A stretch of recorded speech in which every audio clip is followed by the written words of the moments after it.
सुनो बेटे, माँ बाप पर चीख कर, दरवाजे पटक कर और दिल तोड़कर खानदान नहीं बसाया जाता।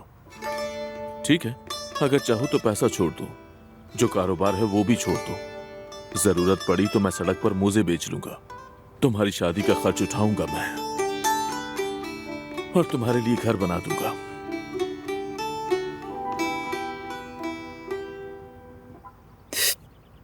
पता नहीं क्या बात कर रहा है उससे। अल्लाह मुझे सब्र दे, ये लड़की को अपनी तरह पागल ही ना कर दे कहीं। उसके मासूम दिमाग में उल्टे सीधे ख्याल डालेगा, कोई भरोसा नहीं। उफ। लड़की, मेरी बात सुनो। तुम कुछ मत कहना, और वो जो भी कहे उस पर हाँ में हाँ मिलाना। फिक्र ना करो, मैं सब ठीक कर दूंगी। समझ आई तुम्हें? हाँ।